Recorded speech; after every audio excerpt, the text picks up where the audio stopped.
re ha o ka thea tsebe mobung wa Nazareta o tla ikutlwela dillo le ditshebo tsa bafu ba nyametseng ke dihohola. Meya ya bona e hua bodibong.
Duerme para siempre, no despierta nunca.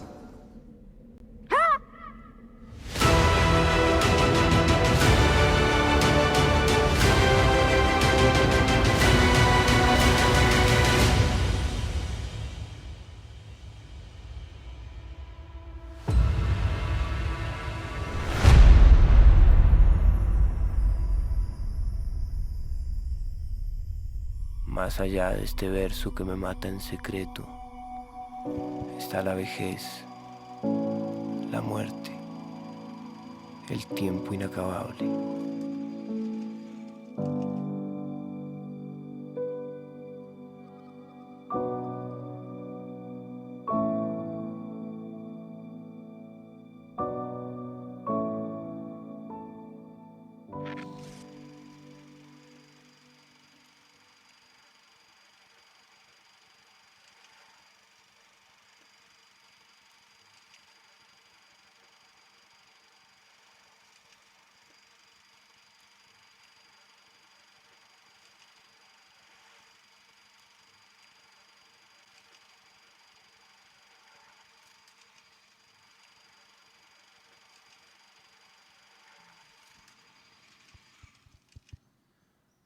Muy buenas tardes a todos y todas, bienvenidos a otro evento de la Agenda Académica del FIX Interruptus. El día de hoy presentamos el evento y la conferencia Cuando las negras de Chambacú se querían parecer a María Félix.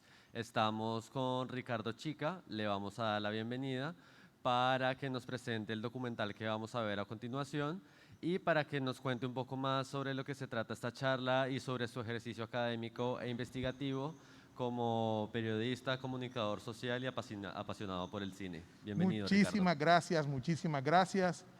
Pues bueno, de una manera muy cortica, decirles que este título, Cuando las negras de Chambacú se querían parecer a María Félix, es el título de mi tesis doctoral.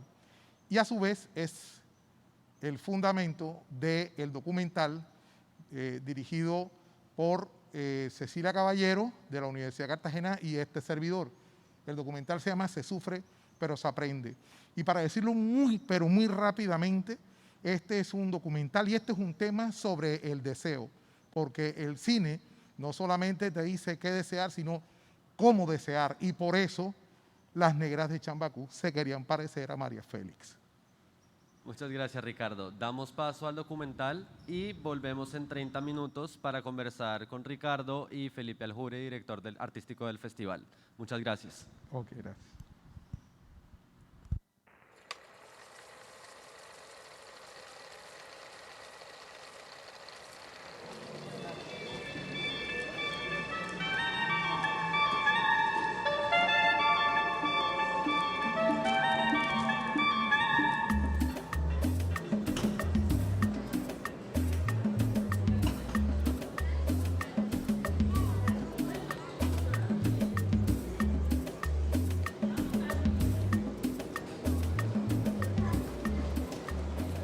En los años 30, 40 y 50 del siglo XX, aquí en Cartagena, las negras de Chambacú no querían ser negras.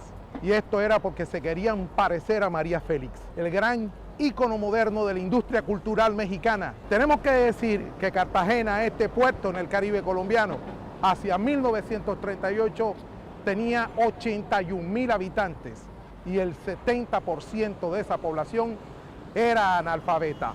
Por eso, el cine mexicano, hablado en castellano, resultó crucial para que este público aprendiera y tuviera un contacto con el mundo. Acompáñanos ahora en este recorrido sobre la incidencia del cine mexicano en la cultura popular de Cartagena, tremendo puerto en el Caribe colombiano.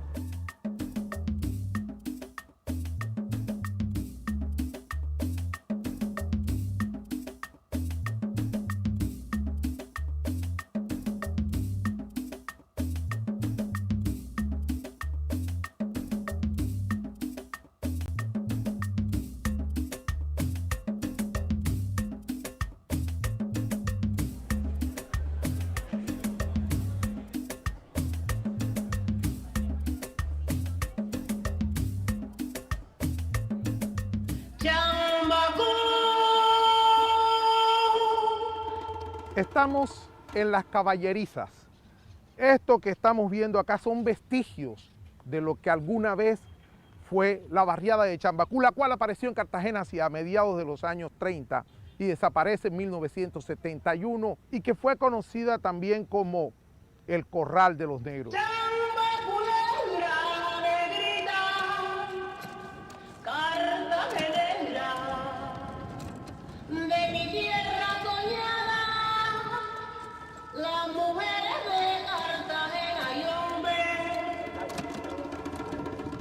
La familia de mi mamá vivía mucho en Chambacú, las parrandas, los picos, las peleas, eso era el desastre allá. Y nosotros pasábamos mucho en Chambacú. El puente era de madera, yo lo conocí, ahí se jugaba bolita de caucho y de tapita, ahí estaba yo en el medio. ¡Chambacú! Fue aquí donde yo encontré un testimonio de un señor que era el único bachiller que había en Chambacú y me dijo, es que todas las negras de Chambacú se querían parecer a María Félix, y esto da cuenta de lo que significó la incidencia de todo este cine mexicano en las mujeres, toda vez que se aprendió a conocer y a darle sentido a la moda, a la actualización de los gustos, al vuelco de las costumbres. Las mujeres entonces adquirieron la práctica de maquillarse, de peinarse, de posar para la foto, de vestirse. Estamos en un puerto que se caracteriza por su sistema sociorracial y esto consiste en que entre menos negro seas, menos sufres los rigores de ciertas prácticas de exclusión social. Por ejemplo, a mediados de los años 50 hay un colegio aquí en el centro histórico que en el mes de febrero, eso fue hacia 1953, sacó una tablilla que decía: aquí no se aceptan negros ni gente mal vestida. La vida de muelle es un concepto crucial para poder entender las dinámicas de circulación en aquella época. La vida de muelle se refiere en concreto a la interacción entre la gente del barrio y todo lo que acaecía en el puerto y lo que allí se movía, gente, capitales, mercancías, sensibilidades. En concreto se movía, pues por supuesto, los discos. Tenemos que en los años 30, 40 y 50 había una gran preocupación del gobierno colombiano para culturizar la gente y se dieron cuenta que el cine era crucial. Es por eso que vale la pena hablar del cine institucional. Jorge Eliezer Gaitán fue uno de los creadores del Departamento de Cinematografía en los años 30 aquí en Colombia. Y este departamento se creó para filmar y producir películas que tenían que ver con la enseñanza, con la culturización del pueblo. Y hablando de aquí de Cartagena, vale también recordar una carta que manda el dentista municipal, en donde se dirige al Consejo de Cartagena y se queja porque evidentemente mandan películas para que los niños aprendan a cepillarse los dientes, pero no mandan ni cepillos ni mandan dentrífico. Una nueva fórmula salvadora para nuestras vastas carencias en materias culturales, ni pretende reemplazar, como lo ha dicho el señor ministro de Educación, la indispensable labor del maestro. Queremos que sea su auxiliar una poderosa ayuda audiovisual que venga a colmar los vacíos que por razones conocidas se presentan en todos los niveles de nuestra educación. Estamos aquí en el Camellón de los Mártires. Este es un espacio de transición entre la ciudad vieja de Cartagena y el arrabal de negros de Getsemaní, que está aquí a mis espaldas. Este es un lugar importante para la historia del cine en Cartagena. A finales del siglo XIX, principios del XX, se presentaron las primeras proyecciones acompañadas de bandas de músicos y acompañados de espectáculos públicos populares. Más o menos hacia 1916 aparece el cine Variedades. Es cuando se comienza a regularizar la presentación de películas. La primera vez que me llevaron al cine fue en el año 55, cuando tenía 10 años. Comencé aquí en el Teatro Variedades. Tenía que uno ir con un compañero o un adulto mayor, o el papá o la mamá, porque a uno no lo dejaban solo. Ahí nos veremos, donde quieran y cuando quieran, cuando no escondan. En ese tiempo las que más daban eran las mexicanas y las de vaqueros, de Luis Aguilar, Tony Aguilar, Pedro Infante, Arturo de Córdoba, Libertad Lamarque, Agustín Lara, María Félix. Los sábados y los domingos eran los días más taquilleros. Mi hermana iba y mis hermanos iban también, pero a mí me gustaba porque en realidad no iba con amigas, sino con ellos dos. Después iba con unos primos, un primo que le gustaban mucho las películas mexicanas. Eran películas pues, de rancheros, de cantantes, de episodios que a uno le agradaban. Habían 29 cines. De estos 29 cines, habían 14 que estaban cobijados por la vigilancia de los inspectores de la censura. Los otros 15 cines eran los cines barriales, los cines populares. En estos cines era donde circulaba el cine mexicano. Antes eran dos circuitos, de circuito Colombia y circuito Belda. Y después, ahora últimamente, fue que lo pusieron circuitos unidos. Entonces el circuito Belda era el Padilla, el Colonial, el Miriam, el Variedades, el Atenas, el España, y lo de Colombia era el Rialto, el Cartagena, Caribe, el Granada, Manga, eran los del circuito Colombia. El cine Variedades deviene en el cine Cartagena y es además el primer cine con aire acondicionado que hay en la ciudad. En este cine se convierte en el teatro de categoría con respecto a los 29 cines que tenía Cartagena en aquella época.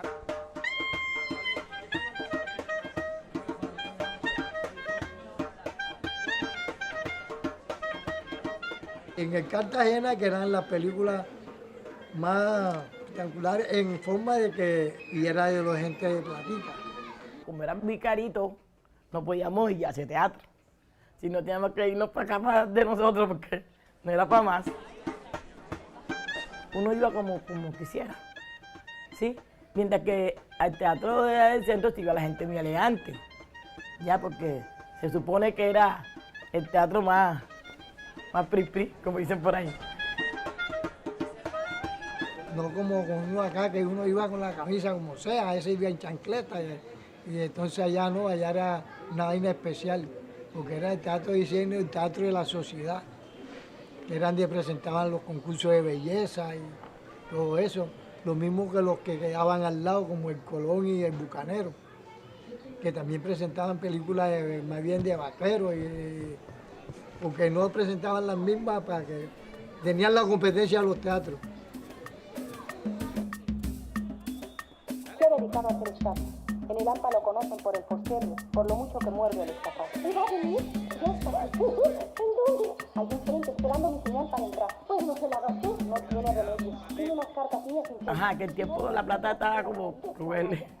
Entonces, para conseguir la entrada del teatro, a mí me gustaba mucho irme los domingos para la iglesia de aquí de Torice. Los padrinos, después que salían, los padrinos pelón, que no sé qué, tiraban plata a la tiña. Lo que reuníamos era para entrar al teatro. Antes de comenzar la película ponían muchas rancheras, música. Nos montábamos arriba del telón y nos poníamos a bailar la musiquita, a tirar pases y corre para aquí, echa para acá. Hasta que ya iba a empezar la función. Y verdad que en ese ambiente, ¿para qué? Habían desórdenes también. Ay, Dios mío, pobre cuando se reventaba un rollo. Eso era, vea, pobre Fanquita, la ignorancia. Le tiraban piedra al telón, tiraban de todas las botellas, tiraban de todo, porque se dañaba el rollo. Y teníamos que esperar que la bicicleta fuera a buscar el otro, porque se acababa el rollo y la película la estaban dando en simultánea. Así que tenían que ir al Colonial, a veces tenían que ir a la España, a traer allá al Miriam, porque entonces prendían las luces y esperaban, ponían música, esperaban cuando llegaba el otro rollo para que se la película así. Y pobre cuando entraba de rollo. Y no tenían muchos votos así, sino era era pura bicicleta. Pobre cuando pasaba ese buen rollito, esa era la atacadera. Con el poco de cartucho de película ahí, rollo por rollo.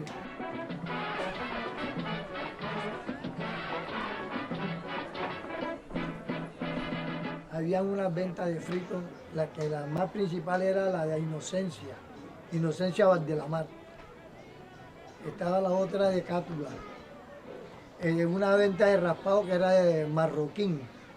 Al lado había una venta de comida que era la señora Margot. Las especiales, las sopas de mondongo y todo eso en esa época. Y ahí vendían arepas con huevo, papa. Patacón, chicharroncito, vendían tripitas. Había un señor que vendía un guarapo también excelente, le decían el mono. Existía el bistec, con tajadita y carnecita, con cebollita picada y tomate.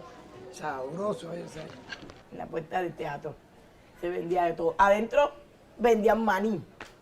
Esos maní que venían en las laticas, en las latas del aceite. Le hacían un huequito así en el medio, que le echaban la candela y andaban con su maní salado en una bolsita.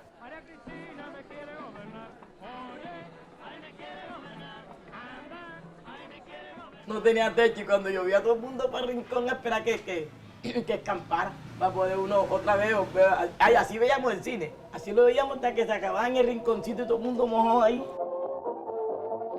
El desasosiego nacional y otros hechos de serias implicaciones morales que culminaron con el relevo intempestivo del presidente Urdaneta. Vale la pena hablar de un año clave, es el año de 1954, septiembre de 1954, Colombia está en plena dictadura con Rojas Pinilla y la ciudad está gobernada entonces por un capitán, por un militar. Este señor decide subir el precio de la boleta de cine porque se necesitaba reunir un dinero y comprar el ajuar de la reina de la ciudad de Miami. Esto es lo que justifica la subida del precio de cine y los cines entran en huelga.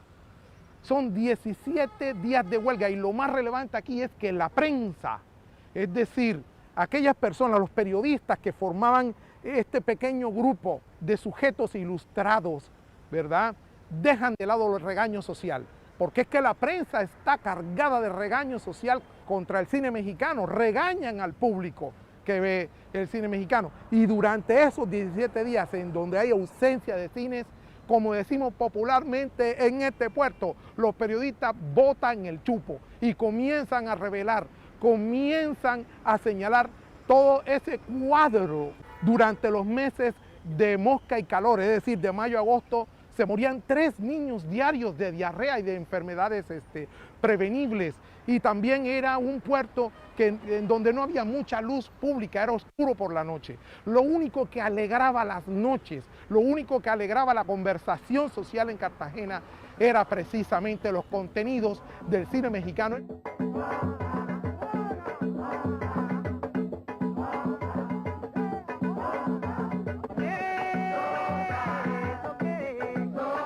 El cine mexicano estaba en general prohibido por la censura, en especial el cine de rumberas, porque se consideraba un cine pornográfico. Se decía, por ejemplo, inducían a la juventud a fumar marihuana.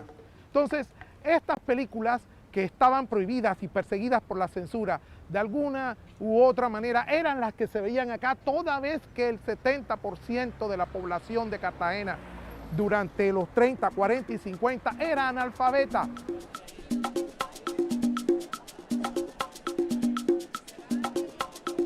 No entramos los menores, sino mayores de 21 años. Ya siendo uno un ciudadano en ese tiempo, ya teniendo la cédula, tenía que presentarla al portero. Inclusive que yo podía tener la edad, pero si no tenía la cédula, no me dejaban entrar. El cine de rumberas es fundamental porque ahí es donde la gente aprende que Colombia, que Cartagena limita con 2 grandes países, México y Cuba.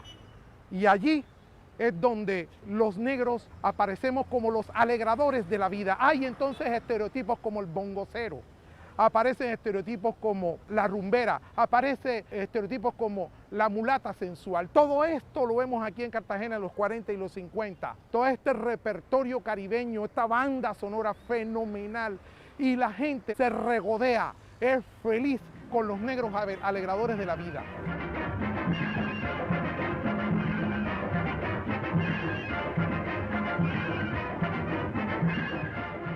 Eso es un espectáculo, y esa tongolele bailando y para allá y para acá, y eso se movía, y eso era un movimiento de cadera espectacular. Y Kiko Mendive, que también era un bailarín, un cantante bailarín. Pero eso es espectacular, eso fue aplauso y una noche grandiosa en ese teatro. Y también lo presentaron allá en el Padilla, porque era uno de los primeros teatros que hacían las actuaciones era en el Padilla. Y después del Padilla, entonces, era para los otros teatros.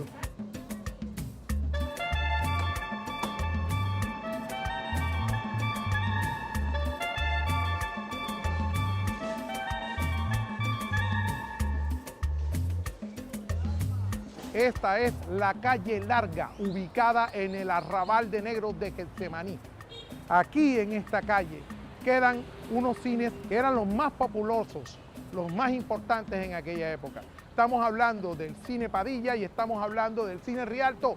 En el cine Padilla cabían más o menos 4.000 personas, en el cine Rialto cabían más o menos unas 3.000 personas. Aquí en 1954 se presenta nada más y nada menos que Pedro Infante, y terminó su show a las 9 de la noche, la gente contenta, lo sacó en hombros a Pedro Infante, el ídolo de las masas de América Latina, y aquí en este lugar se les cae Pedro Infante, se rompe la cabeza y Pedro Infante no puede salir esa noche a Barranquilla, se queda aquí en Cartagena. Pedro Infante era aguerrido, ¿sabes lo que es? La persona que le gustaba el trago, le cantaban las mujeres y todo eso, le gustaba a Pedro Infante. Y enamorado, hasta decir nomás, el enamoraba a la una, le cantaba a la una, le cantaba a la otra, porque las mujeres le caían. Ellos como que le gustaban las canciones y se las ganaba a punta de canciones. Llega María Félix a Cartagena, 1955, la prensa de Cartagena regaña al público porque sigue fervorosamente a estos artistas populares, ídolos de las masas en América Latina. Sin embargo, María Félix llena las dos funciones que tenía programadas y tienen que programar otra función de emergencia en un sketch que se llamaba Solo para Caballeros. Asistieron más de 10.000 personas a ver a María Félix en una ciudad que más o menos tenía unos 120, unos 130.000 espectadores. Recuerdo que era una mujer muy linda, muy bella.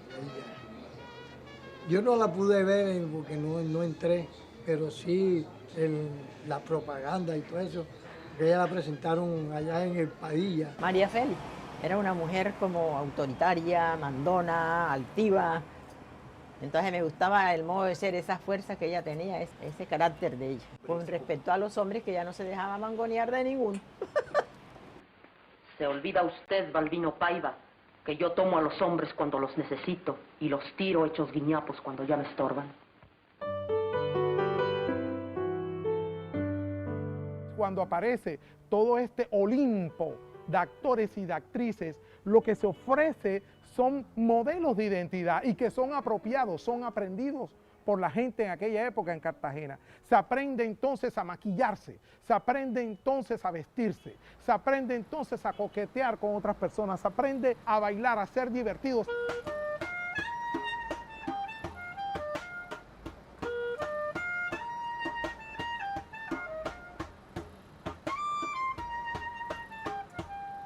Eran muy pudorosas, pues usaban sus vestidos largos, bonitos, vestidos típicos que a uno le fascinaba y uno trataba a veces como que de hacer esos vestidos, ¿no?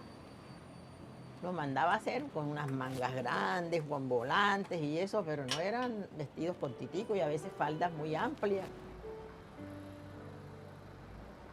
A María Félix le gustaban los rabos esos, los ojos bien pintados, las pestañas, la boca bien roja. Bien, se veía muy bonita. Yo misma aprendí a hacérmelo, me enredaba el pelo, me hacía moños, me hacía unas cosas que le llamaban perras aquí. Y los ojos pues, como yo me decían que tenía los ojos bonitos, yo me pintaba, me maquillaba bien, me pintaba mis pestañas, a veces se me presentaba alguno, tienes los ojos de una española.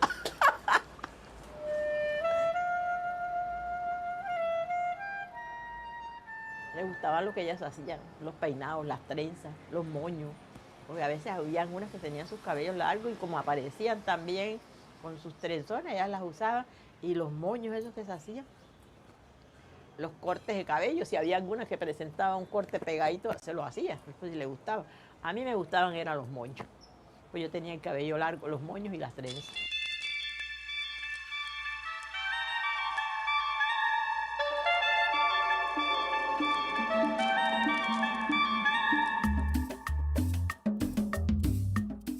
¿Cuál era la experiencia de ver cine? Hay que recordar que no existía internet, hay que recordar que no existía televisiones. Lo que había en ese entonces en materia de comunicación en Cartagena eran más o menos unos 6 o 7 periódicos, por una parte, y por otra parte habían estos 29 cines, como ya les dije, y además la industria discográfica. Aquí en Cartagena, hacia 1934, aparece Discos Fuentes, que es una industria crucial para toda la producción de música tropical en Colombia y que finalmente termina impactando el público internacional. Para hablar de los géneros del cine mexicano vale la pena distinguir, por lo menos en dos grandes áreas. Por una parte está todo el cine rural y por otra parte está todo el cine urbano. Entonces, en el cine rural, ¿qué se destaca? Se destacan las películas de rancheras. Se destacan las películas que tienen que ver con el charro cantor. Se destaca entonces esta película que es un ícono dentro de la historia del cine latinoamericano, como es Allá en el Rancho Grande, 1936. Allá en el Rancho Grande, allá donde viví.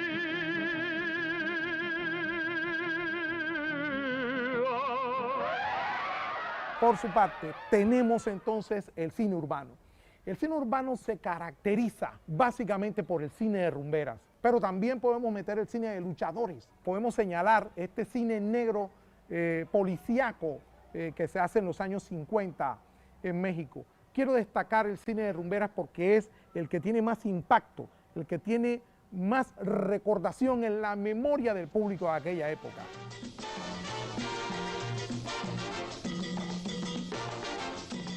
Otro tipo de cine que también es crucial y tiene que ver mucho con el melodrama es el cine de la piedad popular. Son películas que aquí en Cartagena en especial se comenzaron a proyectar durante la Semana Santa, de tal manera pues que la gente después de que iba a misa, iba en romería haciendo larguísimas filas para ver, por ejemplo, el Mártir del Calvario.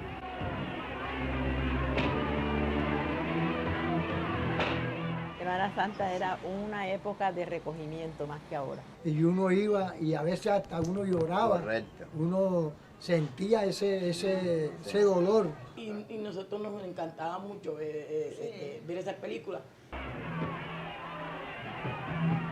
Estaba el Mártir del Calvario. Pues salió Jesús de Nazaret. Jesús de Nazaret. Ya ese fue otro actor. Moisés, que cuando esa es la lectura del mar, que eso fue los 10 mandamientos. Me encantaba, pero para llorar. Nada más que era para llorar, a ver todo lo que le hacían. Y entonces una vez estábamos, que ese día sí nos dio risa, estábamos en el teatro, todos mi hermano y todos estábamos ahí. Y entonces cuando empezaron empezaron a clavarlo, a meterle los clavos, hay una palenquera detrás de nosotros que dice que en todas las películas gana el chacho, y por qué no ha ganado, digo, ay, no te das cuenta que... Angelitos Negros es una película protagonizada por Pedro Infante. Tiene un elemento racial y esto para esta ciudad es clave, toda vez que, como habíamos dicho también en cierto momento, ¿por qué las negras de Chambacú no querían ser negras? Hombre, porque sencillamente vivimos en una sociedad racializada, en donde si eres más negro, más padeces los rigores del racismo. Pintor de santos y alcobas, que llevas talma en el cuerpo, porque al pintar en tus cuadros te olvidaste de los negros. Siempre que pintas iglesia, pintas angelitos bellos, pero nunca te acordaste de pintar un ángel negro. Precisamente aquí estamos en el barrio de las vecindades, estamos precisamente en el barrio de las accesorias, de los patios en donde se cruzan todas estas sensibilidades y toda esa experiencia de la vida cotidiana popular en Cartagena, y allí encaja esta tremenda película, como lo es Nosotros los Pobres. Encontramos sujetos populares, los borrachos por una parte, las prostitutas por otro lado, los desempleados por otro lado, los expresidiarios por otro lado, la gente que está agonizando, pero que finalmente se resume todo al final de la película, cuando en la defensa del camión que maneja Pepe el Toro aparece una frase que yo creo que resume todo, lo resume toda la experiencia de ver cine de aquella época. Se sufre, pero se aprende. La gente de aquella generación que vivió la experiencia de ver cine, de escuchar esta música y de presenciar estos espectáculos populares, no se olvida, se sufre, pero se aprende. Todavía no puedes entrar. Es que no puedo entrar y ya estoy aquí adentro. Salte, por lo que más quieras. Pero si lo que más quiero eres tú y el pollo, mi vida, ¿cómo me va a salir? Sofía Álvarez es una actriz nacida en Bogotá, Colombia, y es protagonista junto con Cantinflas en esta película de Ahí está el detalle. Asimismo tenemos a Alicia Neira, tenemos también a Alicia Caro. Son artistas nacidas en Colombia que hacen carrera en México y que son regañadas por la prensa nacional porque hablan como mexicanas. Ellas responden que es un tema comercial. Vale señalar que estamos aquí en el barrio de San Diego. Aquí nace Carmencita Pernet. Ella tiene una experiencia artística muy importante en México, en Cuba, en los Estados Unidos, en Europa, toda vez que quizás es la primera mujer que canta, que participa en orquestas de gran formato. Carmencita Pernet entonces trabaja con Damaso Pérez Prado y trabaja también con la Sonora Matancera. También vale señalar a Luis Carlos el Negro Meyer, nacido en Barranquilla, y que hacia 1942, hacia 1943, lleva a México por primera vez los aires de la música tropical colombiana, la cumbia y el porro. De hecho, se conoce él como el rey del porro. Otro elemento que nos ayuda a entender este intercambio de la industria cultural entre México y Colombia tiene que ver con la llamada bolsa cinematográfica, que es un esquema de inversiones donde en los años 40 y 50 inversionistas de Venezuela, Colombia, Ecuador, Perú, a veces Panamá, a veces Bolivia, encargaban películas a México con ciertas temáticas y ciertos artistas. Un ejemplo de esto es la película Doña Bárbara con María Félix. Otro ejemplo es la película Bolívar. Y quizás también vale la pena señalar la película Llamas contra el viento. Esta película es filmada aquí en Cartagena en 1957 y es producida por Alfonso López Michelsen, quien después sería presidente de Colombia.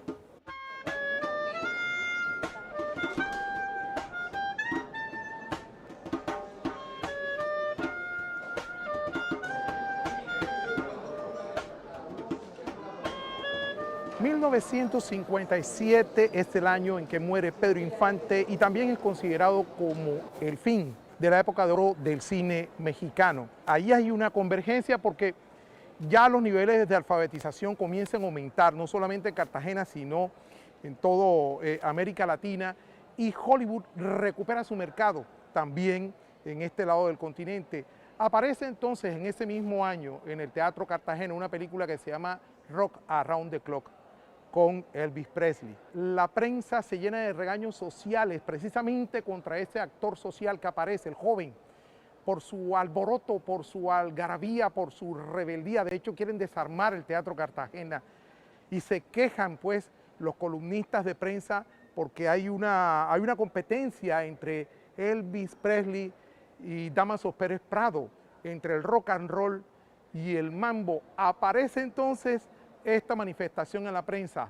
Se habla de las Coca-Colas y de los Coca-Colos. Es allí como todo este acontecimiento deviene en todo un gran proceso de rebeldía, en especial en cabeza de los jóvenes universitarios. Aparecen entonces los años 60 con la contracultura, un elemento que ha tenido repercusión hasta el día de hoy, más de medio siglo después, con este aspecto recurrente. Se sufre, pero se aprende.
Muchas gracias a todos y todas. Le damos la bienvenida, por favor, a Ricardo Chica, investigador, periodista, crítico, protagonista del anterior documental y bien invitado especial del día de hoy para la conversación de cuando las negras de Chambacú se querían parecer a María Félix. Bienvenido.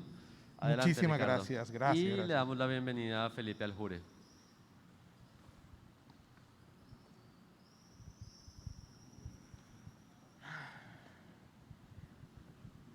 Bueno.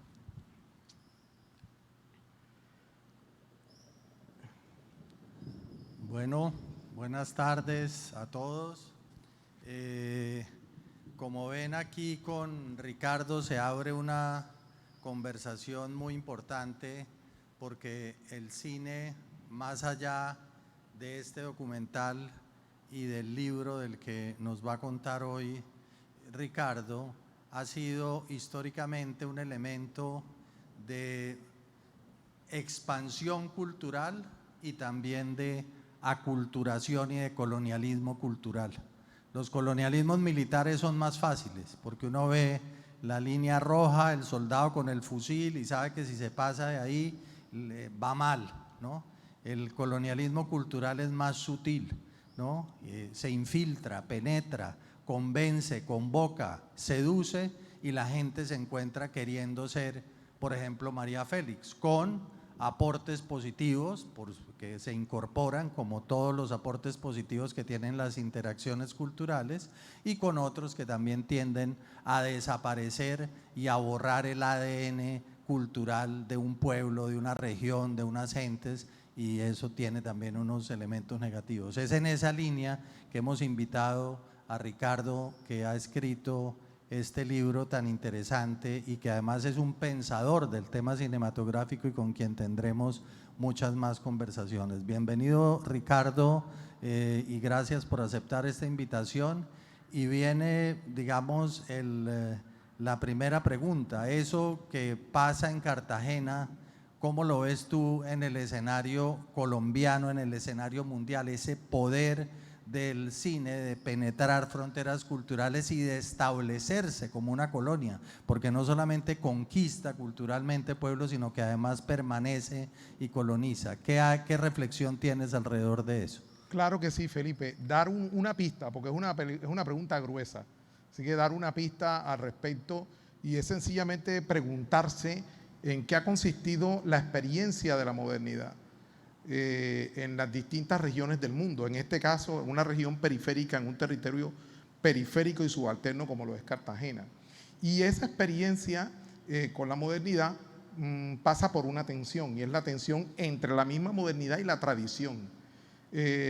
Precisamente ahora tenía previo una conversación bien interesante, donde me decían, es que para ir al cine, allá en Arjona no me dejaban ir al cine porque decían que estaba oscuro, porque se veía como un lugar peligroso. Y eso era un dilema muy recurrente, yo pienso que a lo largo del todo el siglo XX. Y por supuesto, ese temor y esa prevención al cine tenía que ver entonces con ese juego lleno de tensiones entre modernidad y tradición, y eso tú lo ves en el mundo entero, es decir, a lo largo de la historia del cine y del público de cine. Pero lo que subyace ahí, a mi modo de ver, es entonces el deseo.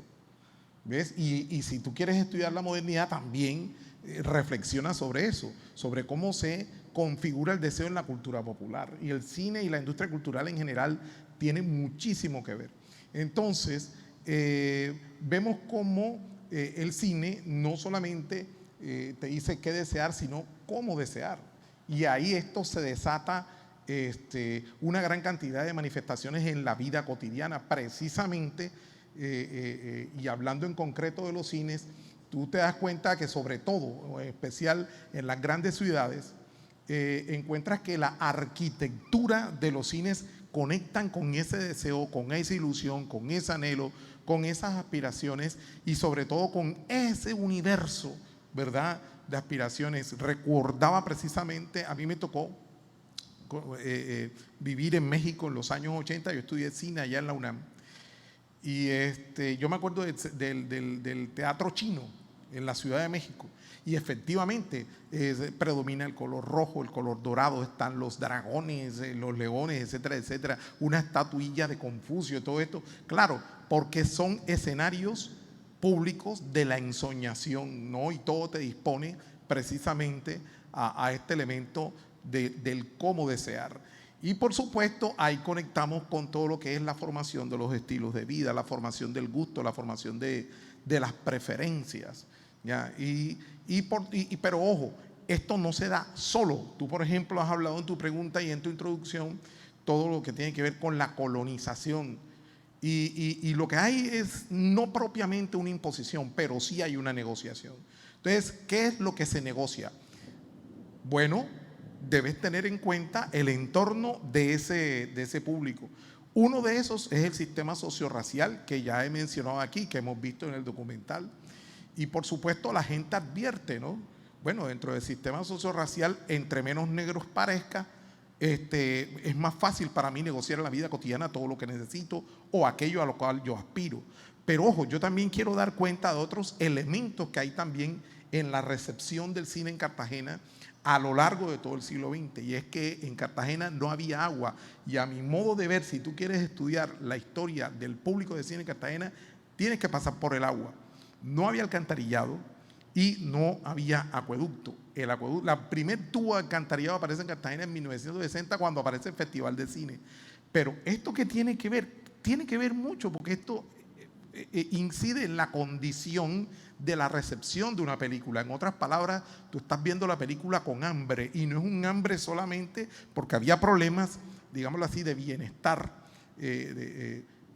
social en Cartagena, como también yo lo señalo ahí en el documental, sino que también había un hambre relacionado con ese anhelo de mejorar todo, ¿ves?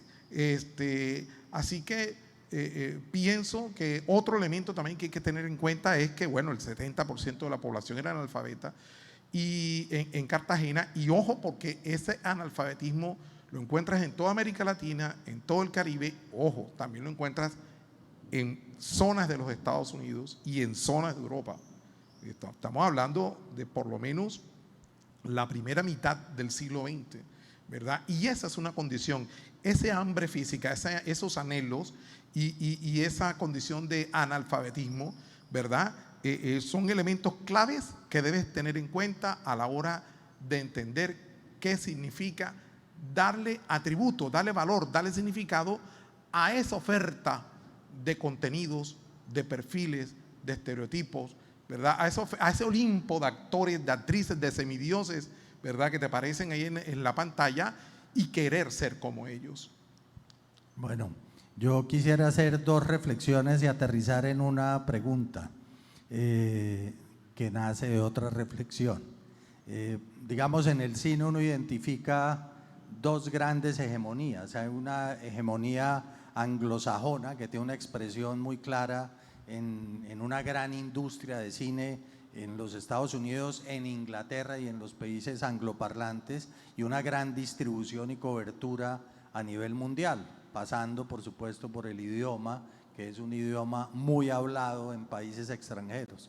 Y hay otra hegemonía, digamos que es la hegemonía francesa, que decanta en una red de una hegemonía eurocéntrica, que a partir de festivales y de promover balnearios como Venecia, como Carlo Vivari, como San Sebastián, como, bueno, muchos otros, pues ha logrado instalar sus cinematografías y sus íconos, y aquí estamos nosotros, digamos, admirando esas culturas en ambos casos a través de su cine. Pero nosotros aquí en Cartagena, en el festival, empezamos a cambiar el ángulo de la cámara hace unos años y abrimos muestras de cine afro, muestras de cine indígena, muestras de cine cartagenero, muestras de cine caribe, que empezaron de alguna manera a manifestarse a través de la democratización del hacer cinematográfico gracias a las cámaras electrónicas, a los computadores electrónicos y eso. Hace unos días viene la reflexión que aterriza en la pregunta. Hablábamos con uno de los líderes afro que nos han ayudado, digamos, en varias curadurías, que es Ramón Perea, y uno de los líderes indígenas, que es David Hernández. Y cerraba David esta conversación alrededor de la apertura de estas convocatorias y decía, es que el 12 de octubre de 1492 la cámara estaba en los buques que llegaron y ahora la cámara está en el otro lado y le vamos a hacer el contraplano a eso. ¿Qué opinas tú de esa, digamos, esa reconquista de la identidad, de la representación, de la iconografía de unas culturas que les tocó vivir casi un siglo con la cámara en el otro lado y les prestaron la cámara un siglo después para hacer el contraplano, incluido Colombia y Latinoamérica, pero en el caso, digamos, del cine afro y del cine indígena, ¿cómo ves eso tú? Ok, voy a dar 3 elementos. Primero, la cartelera cinematográfica. Segundo, la formación de público o en todo caso, las manifestaciones del público o ser público, que es un invento moderno. Y tercero, Andy Warhol, porque Andy Warhol dijo precisamente en los años 60, en el futuro, cada quien tendrá sus 15 minutos de fama. Felipe, eso es lo que estamos viendo ahora. O sea, cada quien tiene su propia página de Facebook o de Instagram, cada uno tiene su canal en YouTube, cada uno tiene su manifestación ahí en las plataformas digitales y tal cual como él lo señaló. Así que estamos hablando de múltiples, de una pluralidad, de una multiplicidad y de una diversidad de contraplanos. Por supuesto que tu reflexión es válida y la conversación que tenía con estos realizadores también es válida, pero es en virtud precisamente de esa gran tensión que vivimos a nivel mundial hasta hoy, y es entre la multipolaridad, la diversidad, por supuesto, y el multiculturalismo del cual se comenzó a hablar de los años 90 para acá, y lo contrario, ¿no? Esas hegemonías fascistoides, aplastantes. Así que ahí efectivamente esa tensión, tal y como te lo mencionaban estos colegas afros e indígenas, yo estoy de acuerdo con eso.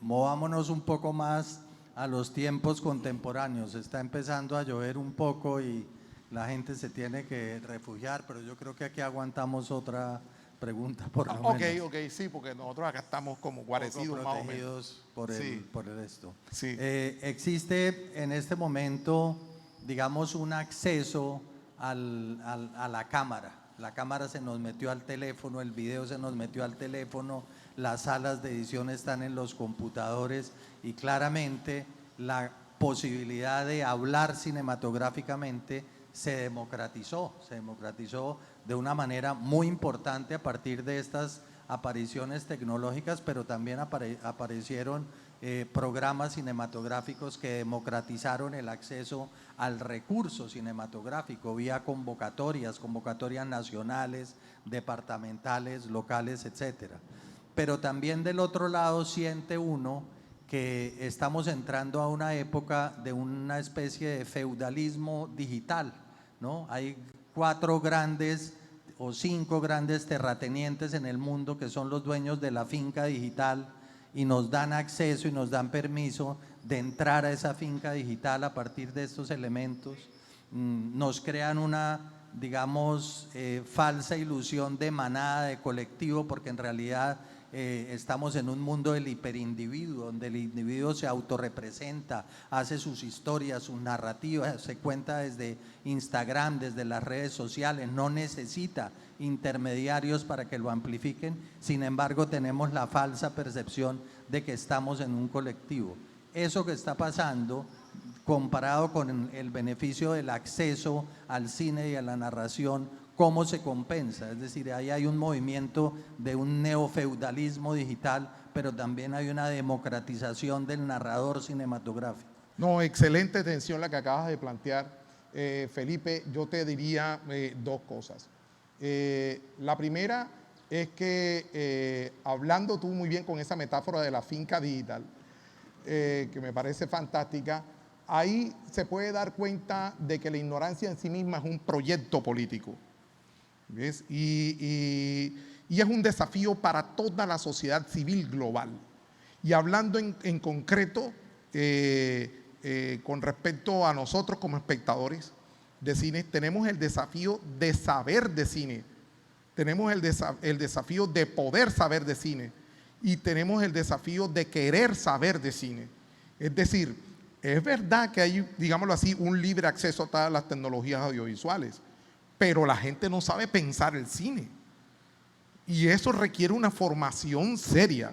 Me parece a mí que desde la primaria. Eso hay que integrarlo a los currículos escolares. De hecho, así es en muchos países europeos. Porque precisamente, Felipe, se trata de un lenguaje, de un alcance global que además se manifiesta a través del tiempo. Por ejemplo, nosotros perfectamente en YouTube podemos buscar películas que fueron filmadas hace 110, hace 125 años. Ahí están, ¿ves? Entonces, tiene que haber una conciencia en la sociedad civil, ¿sí?, con respecto al poder de este lenguaje. ¿Para qué? Precisamente para poder contrarrestar, como tú muy bien lo señalaste, esa ignorancia vista como un poder político muy, pero muy fuerte.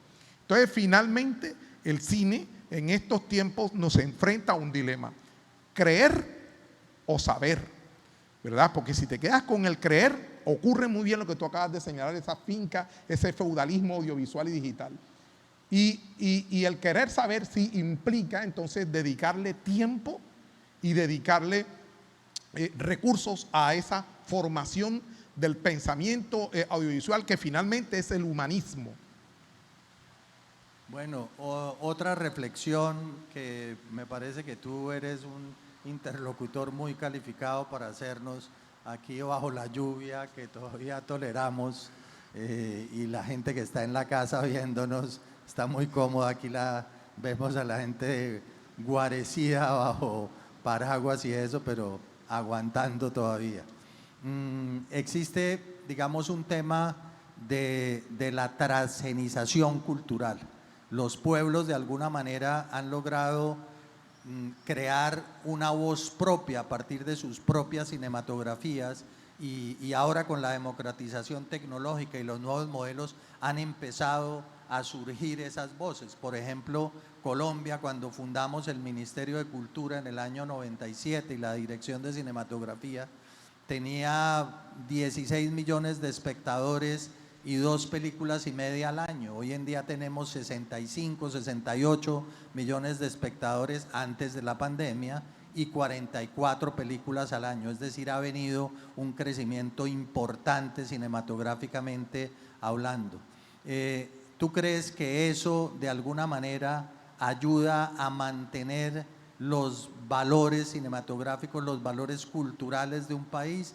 ¿O crees que de alguna manera esas hegemonías siguen penetrándonos? Porque uno ve eso en la estadística, pero en las pantallas de cine sigue habiendo una hegemonía de cine extranjero muy importante. ¿Cómo crees tú que ese diálogo fracturado entre nuestro cine y nuestro público se pueda enmendar, se pueda puentear, se pueda replantear esa negociación, ese diálogo, establecer esos puentes?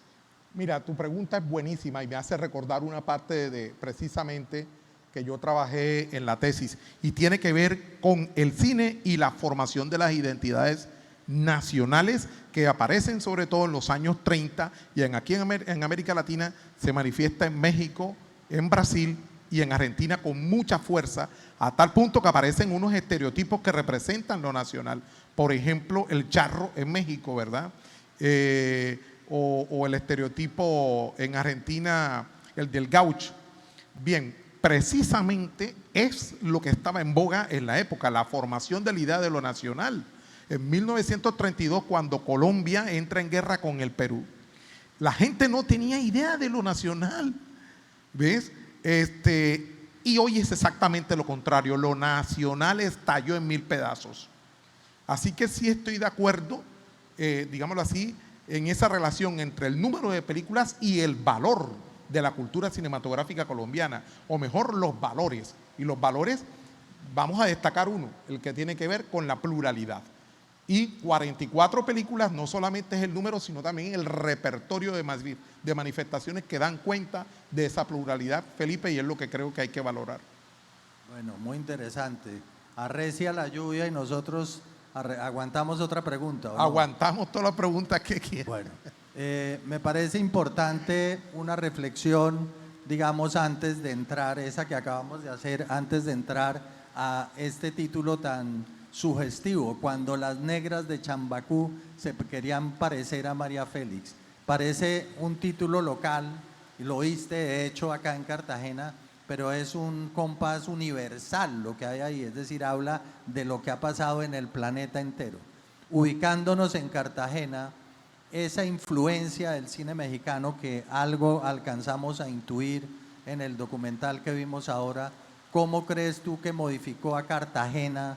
Digamos, es decir, ¿cómo, no que quiera que seas adivino, pero cómo crees que habría sido la Cartagena sin esa influencia de ese cine mexicano? Porque eso pasó en toda Colombia, ¿no? Sí. Y existe una reflexión cinematográfica a través del cine que dice que la gente en Colombia, las clases populares querían ser mexicanas, las clases medias norteamericanas y las clases altas europeas a través de la visualización de cada uno de esos tres cines. En el caso de tu frase de cuando las negras del Chambacú se querían parecer a María Félix, ¿cómo es esa etnoaudiencia afectada por eso en tu texto? Pues regresamos al deseo, regresamos a las aspiraciones, a las ilusiones, a los anhelos, ¿verdad? Y es que el cine a lo largo del siglo XX y hasta el día de hoy, por supuesto, llega así. Por eso te decía hace un rato que el espectador de cine en sí mismo es un invento de la modernidad. Yo estoy de acuerdo con lo siguiente, por lo menos aquí en Cartagena, yo sé que en buena parte del mundo, antes de que se proyectara la película ya existía público.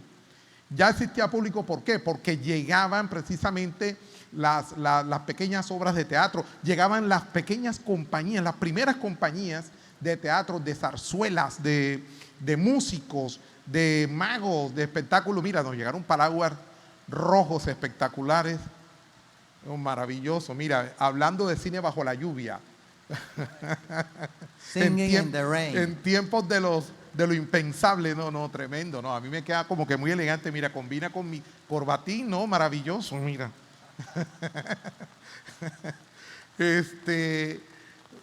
Sí, regresamos entonces al deseo. Pero muy bien tu reflexión y tu pregunta, porque ese deseo hay que situarlo. Ese deseo hay que situarlo en una Cartagena, como te decía, que todavía venía arrastrando toda esa decadencia heredada del siglo XIX. El siglo XIX en Cartagena fue bastante ruinoso y en virtud de ello había bastante precariedad y yo te diría que hasta bastante tristeza. De hecho, cuando yo entrevisté a las personas de aquella, a las personas mayores, a mis informantes clave, como uno les dice, yo les preguntaba que a qué olía Cartagena. Ya te dije que el primer tubo alcantarillado lo pusieron en el 60 cuando aparece también el Festival de Cine. Y la gente arrugaba la cara. Claro, porque tienen una memoria olfativa. Ellos sencillamente recordaban una Cartagena hedionda, una Cartagena de miasmas, una Cartagena enferma, una Cartagena y además silenciada e invisibilizada, porque en la prensa muy pocas veces tú te encuentras de esa condición. Yo me pregunté, pero la gente no se quejaba. Sí, se quejaba bastante, se quejaba mucho. ¿Y qué papel cumplía allí el cine? Bueno, te voy a contar de una película mexicana que tuvo un gran impacto aquí en Cartagena y se llama, tiene la palabra, en su título tiene la palabra cielo, allá arriba en el cielo, una cosa así. Ahora te cuento, es con Pedro Infante. Y es una pareja de recién casados mexicanos que viven en una buhardilla, allá arriba en un edificio, en una azotea, y tienen un niño. Están muy ilusionados, pero él pierde el trabajo. Ella no puede trabajar porque, por supuesto, está recién parida y además de eso muere su hijo. Es la tragedia, ¿no? Como decía la señora que entrevisté, la de Chambacú, al cine íbamos a llorar. Y fíjate que es una de las películas que más recordaba a la gente de aquí en Cartagena.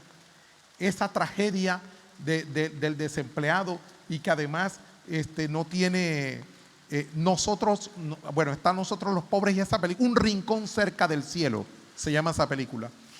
Y la película da cuenta de toda esa precariedad, de toda esa tristeza, y que de alguna u otra manera se asimila y refleja la sensibilidad de Cartagena en ese entonces, de su gente y del público que iba a ver a todo este cine, que es el cine de las lágrimas, del melodrama, ¿verdad? Y hay un regodeo en el sufrimiento, ¿verdad? Y eso es lo que hay que entender ese proceso como un código, como el código del melodrama, que no solamente son las reglas, ¿verdad?, de una narración, sino que también son un modo de ser, una forma de ser, una sensibilidad, y me parece que está perfectamente vigente hasta hoy, hasta el día de hoy.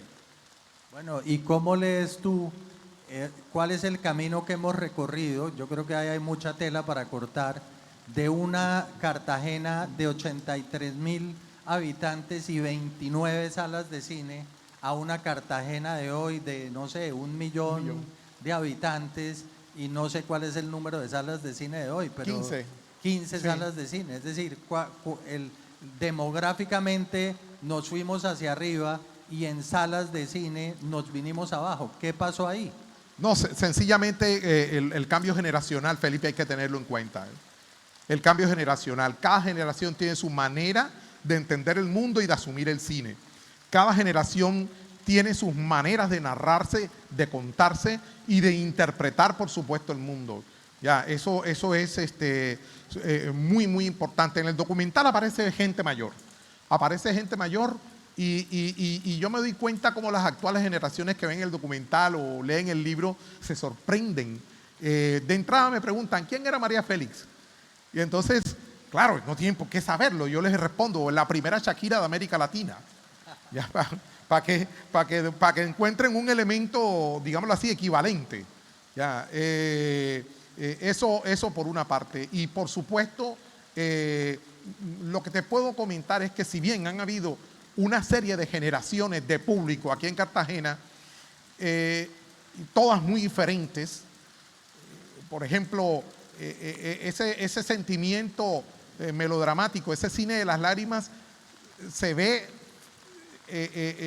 divinamente desafiado en los años 60 aquí en Cartagena, cuando aparecen los cineclubes, en cabeza de muchos jóvenes, en especial en cabeza de Alberto Sierra Velázquez. Y en la actualidad ocurre una cosa que también ocurría en aquella época, y es algo que ya tú mencionaste divinamente, y tiene que ver con esta finca, con este neofeudalismo, ¿verdad? Con esos 5 grandes capataces mundiales. Y es que esos capataces mundiales invisibilizan todas esas manifestaciones audiovisuales que se están haciendo hasta en los lugares más remotos que nosotros no nos podemos imaginar. Entonces yo creo que ese es un desafío ahí que hay que ponerle atención. ¿Qué está haciendo la gente que no aparece en YouTube siquiera, pero sí aparece por las redes, sí aparece en Facebook, sí aparece en Instagram? ¿Qué ocurre con eso? Bueno, y para no desperdiciar esta lavada maravillosa, nunca me he mojado en una conversación tan sabrosa como esta. ¿Cómo ves tú, cómo lees a partir del encierro? Digamos, se han enfatizado tendencias de la nueva manera de interactuar con el cine por parte de la gente. Venían fuertes las plataformas, venían fuerte la virtualidad, pero las salas de cine venían poderosas a nivel nacional, a nivel mundial. A nivel nacional, como ya lo dijimos, estábamos en 60 y tantos millones de espectadores, y ahora apareció una tendencia en donde la gente y los majors sobre todo descubrieron que ese miedo que tenían a estrenar en plataformas y que debía ser antes en las salas de cine se puede perder, porque hubo estrenos que no se pudieron hacer en salas, que se hicieron en plataforma y que de hecho les fue mucho mejor que en salas de cine. Y claro, luego aparecieron otros majors diciendo, de ahora en adelante, dicen solo durante la pandemia, ya veremos qué tan cierto es eso, vamos a estrenar simultáneamente en salas de cine y en plataformas. Eso, por supuesto, para el visionado colectivo, para el cine colectivo, para ese camino que empezó de la Cartagena de 83.000 y 29 de salas y nos tiene en la de 1 millón y casi 20 salas.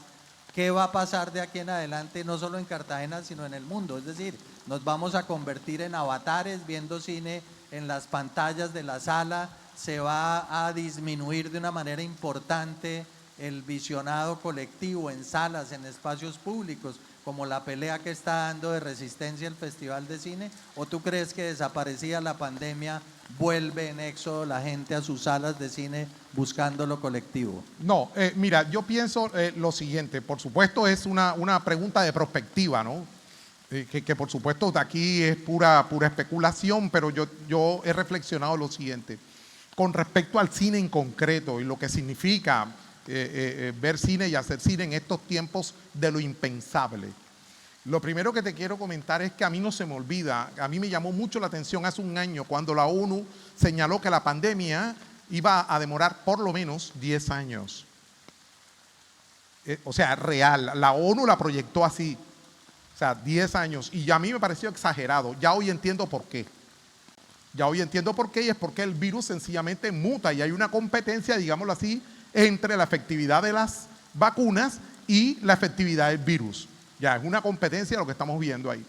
Y con respecto al cine, estos elementos, esa competencia entre virus y vacuna, tiene una incidencia en 4 grandes aspectos, ¿verdad?, relativos al quehacer cinematográfico. En primera instancia, la economía, que tú has dado bastantes pistas de cómo es que se está comenzando a reconfigurar la economía mundial del cine. Eso por una parte. Por otra parte, la tecnología es otro elemento que no podemos perder de vista, porque cada día los celulares ofrecen ventajas increíbles para capturar audio y video, así que pues ya te imaginarás. El otro aspecto que también relacionado con esta realidad pandémica, estos tiempos de lo impensable, de contracción económica, de estallido social, que a mi modo de ver ese es un estallido social que no solamente es aquí en Colombia, sino en el mundo. El tercer elemento, como te decía, es lo estético. Y es súper interesante, por ejemplo, el reel, la promo que ustedes tienen de Fichi Interruptus, es una excelente condensación de la manifestación estética que tiene que ver con el cine y el tiempo de lo impensable.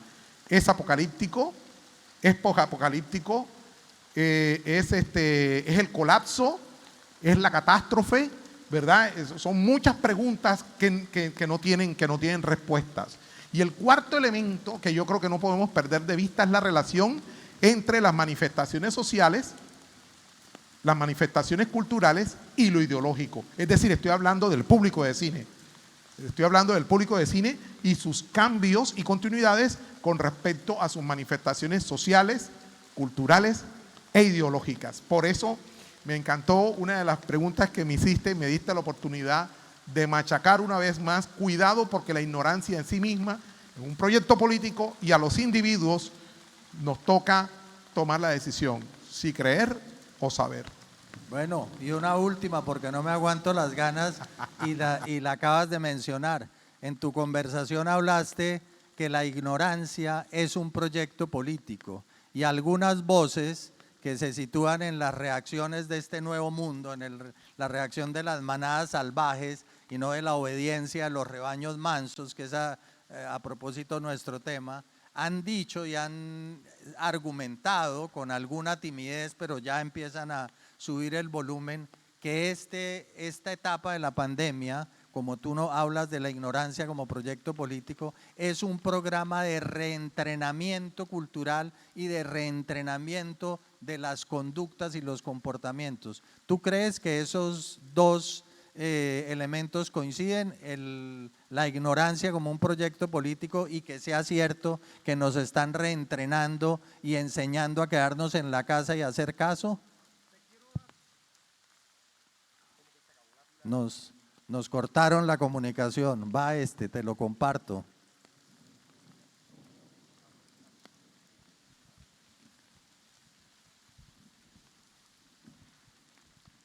te quiero dar, Felipe, como 3 pistas. Una pista tiene que ver con lo histórico. Tú sabes que de acuerdo con los distintos códigos negros que se adoptaron en Europa para regular la trata negrera en el Caribe y en América, era prohibido que un hombre negro o una negra supiera leer o escribir. Lo mataban.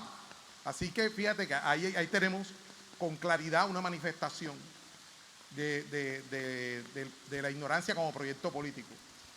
Y también quiero darte otro antecedente que tiene que ver con el cine, una maravillosa película de Alejandro Amenábar que lanza en octubre del 2019, y la película se llama Hasta cuando dure la guerra. Se llama la película de Alejandro Amenábar, y es la historia de este rector de la Universidad de Salamanca cuando asiente Francisco Franco en España, don Miguel de Unamuno. Don Miguel de Unamuno precisamente hace un juego para poder salvar las vidas de aquellas personas que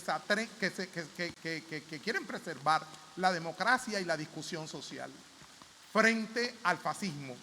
Es súper interesante esa película porque finalmente el fascismo se impone y termina aplastando todas las voces y todo el disenso, toda la pluralidad, etcétera, etcétera. Pero de todas maneras el mensaje que deja la película, a ver, Alejandro Amenábar lo que hace es filmar 120 minutos, pero en función de la última escena, y es el discurso que Miguel de Unamuno da en el auditorio central de la Universidad de Salamanca, en un auditorio lleno de puros soldados y oficiales fascistas. Y él allí hace una defensa tan bella del humanismo, de la pluralidad, de las manifestaciones, de la multipluri intercontextualidad que caracteriza el género humano. Y es que Amenábar hizo la película fue para eso, para darle brillo a ese discurso que a mi modo de ver es histórico. Yo recomiendo esa película. Porque es que yo creo que Amenábar lo que hace es retrotraer un acontecimiento, un discurso que se dio hace unos 80 años atrás, precisamente frente a lo que estamos viviendo ahora. Que finalmente, te lo repito, es un elemento recurrente en el devenir histórico. Es un elemento recurrente en el paso de la historia. Bueno, la lluvia no nos venció.